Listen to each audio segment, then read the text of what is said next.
स्थान पर जहां पर आपको छोटी छोटी दिक्कतें होती है, आप उसके सॉल्यूशन को लेकर के सरकार को चिट्ठी लिखते रहिए।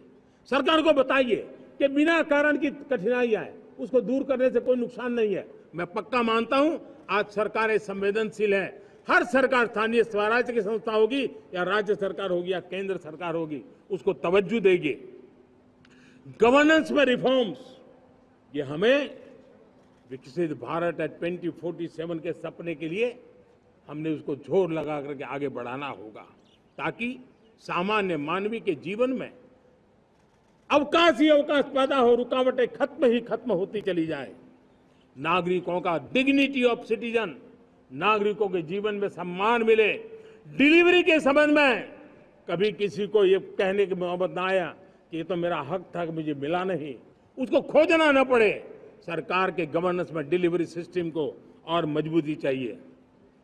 आप देखिए, देश में जब हम रिफॉर्म की बात करते हैं, आज देश में करीब करीब 3 लाख संस्थाएं काम कर रही है, चाहे पंचायत हो, नगर पंचायत हो, नगर पालिका हो, महानगर पालिका हो, यूटी हो, स्टेट हो, डिस्ट्रिक्ट हो, केंद्र, छोटी मोटी 3 लाख करीब करीब इकाइयां हैं। अगर ये हमारे 3 लाख इकाइयों को मैं आज आह्वान करता हूं कि अगर आप साल में अपने स्तर पर जिन चीजों की जरूरत है सामान्य मानवीय के लिए, 2 रिफॉर्म करें। ज्यादा नहीं कह रहा हूं मेरे साथियों, एक पंचायत हो, एक राज्य सरकार हो, कोई विभाग हो, सिर्फ 1 साल में 2 रिफॉर्म और उसको जमीन पर उतारें। आप देखिए, हम देखते ही देखते 1 साल में करीब करीब 25-30 लाख रिफॉर्म कर सकते हैं। जब 25-30 लाख रिफॉर्म हो जाए, तब सामान्य मानवीय का विश्वास कितना बढ़ जाएगा, उसकी शक्ति राष्ट्र को नई ऊंचाई पर ले जाने में कितनी काम आएगी। और इसलिए हम अपने स्तर पर होती है चलती से मुक्ति पाकर के बदलावों के लिए आगे आए, हिम्मत के साथ आगे आए। और सामान्य मानवीय की जरूरत, छोटी छोटी जरूरत होती है, पंचायत लेवल पर भी वो मुसीबतें झेल रहा है, उन मुसीबतों से हम मुक्ति दिलाएं तो मुझे पक्का विश्वास है कि हम सपनों को पार कर सकते हैं। मेरे प्यारे देशवासियों, आज देश आकांक्षाओं से भरा हुआ है। हमारे देश का नौजवान नई सिद्धियों को चूमना चाहता है, नए नए शिखरों पर वो कदम रखना चाहता है, और इसलिए हमारी कोशिश है हर सेक्टर में कार्य को हम गति दें, तेज गति दें, और उसके द्वारा पहले हम हर सेक्टर में नए अवसर पैदा करें। दूसरा, ये बदलती हुई व्यवस्थाओं के लिए जो सपोर्टिव इंफ्रास्ट्रक्चर चाहिए, उन इंफ्रास्ट्रक्चर पर हम बदलाव के मजबूती देने की दिशा में काम करें।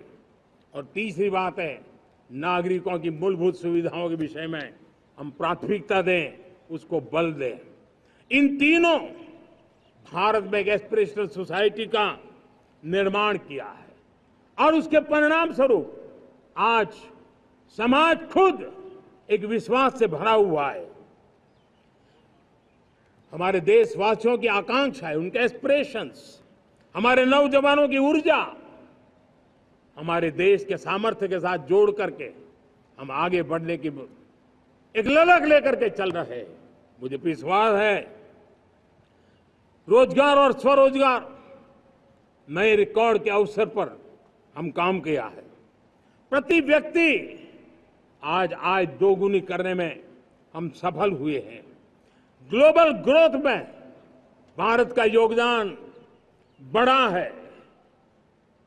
भारत का एक्सपोर्ट लगातार बढ़ रहा है। विदेशी मुद्रा भंडार लगातार बढ़ा हुआ है, पहले से 2 गुना पहुंचा है। ग्लोबल संस्थानों का भारत के प्रति भरोसा बढ़ा है। मुझे विश्वास है भारत की दिशा सही है, भारत की गति तेज है, और भारत के सपनों में सामर्थ्य है। लेकिन इन सबके साथ संवेदनशीलता का हमारा मार्ग हमारे लिए ऊर्जा में एक नई चेतना भरता है। मम भाव हमारे कार्य की शैली है। समभाव भी चाहिए, मम भाव भी चाहिए, उसको लेकर के हम चल रहे हैं। साथियों, मैं जब कोरोना काल को याद करता हूं, कोरोना की वैश्विक महामारी के बीच सबसे तेजी से इकोनॉमी को बेहतर बनाने वाला कोई देश है तो वो देश भारत है। तब लगता है कि हमारी दिशा सही है। जब जात पात मत पंथ ऊपर उठकर हर घर तिरंगा फहराया जाता है, तब लगता है देश की दिशा सही है। आज पूरा देश तिरंगा है, हर घर तिरंगा है। न कोई जात है, न कोई पात है, न कोई ऊंच है, न कोई नीच है, सभी भारतीय है। यही तो हमारी दिशा की ताकत है। जब हम 25 करोड़ लोगों को गरीबी से बाहर निकालते हैं, तब हमारा विश्वास पक्का हो जाता है कि हमने गति को बराबर मेंटेन किया है और सपनों को साकार करना दूर नहीं है। जब 100 से अधिक आकांक्षी जिले अपने अपने राज्य के अच्छे जिलों की स्पर्धा कर रहे हैं, बराबरी करने लगे हैं, तो हमें लगता है कि हमारी दिशा और गति दोनों सामर्थ्यवान है। जब हमारे उन आदिवासी साथियों को वो मदद मिलती है, पीएम जनमन के द्वारा उनको जो योजनाएं पहुंची थी, आबादी बहुत छोटी है लेकिन बहुत दूर सुदूर इलाकों में छुटपुट परिवार रहते हैं, हमने उनको खोज के निकाला है, उनके लिए चिंता की है। तब लगता है कि संवेदनशीलता से जब काम करते हैं तब संतोष कितना मिलता है। वर्किंग वुमेन के लिए पेड मैटरनिटी लीव 12 हफ्ते से बढ़ा करके 26 हफ्ते कर देते हैं। तब सिर्फ नारी का सम्मान ही करते इतना नहीं है, नारी के प्रति संवेदनशील भाव से निर्णय करते इतना नहीं, लेकिन उसके गोद में जो बच्चा पला है ना, उसको एक उत्तम नागरिक बनाने के लिए मां की जो जरूरत है उसमें सरकार रुकावट न बने, इस संवेदनशील भावना से उस निर्णय को हम करते हैं। जब मेरे दिव्यांग भाई बहन भारतीय साइन लैंग्वेज की बात हो या तो सुगम्य भारत का अभियान हो, उसको लगता है कि अब मेरी भी डिग्निटी है, मेरे प्रति देश के नागरिक सम्मान के भाव से देखता है। और पैरालंपिक में तो हमारे खिलाड़ी नई नई ताकत दिखाने लगे हैं। तब लगता है कि ये जो मेरा मम भाव है, हम सबका मम भाव है, उसकी ताकत नजर आती है। हमारे ट्रांसजेंडर समाज के प्रति हम जिस संवेदना के साथ निर्णय बना रहे हैं, हम नए नए कानून बना रहे हैं, उनको सम्मान का जीवन देने के लिए हम प्रयास कर रहे हैं, तब बदलाव की हमारी दिशा सही दिखता है। सेवा भाव से किए गए इन कामों का जो त्रिविध मार्गों से हम चले हुए, इन कामों का एक सीधा सीधा लाभ आज उसके परिणाम के रूप में हमें नजर आ रहा है। 60 साल बाद लगातार तीसरी बार आपने हमें देश सेवा का मौका दिया है।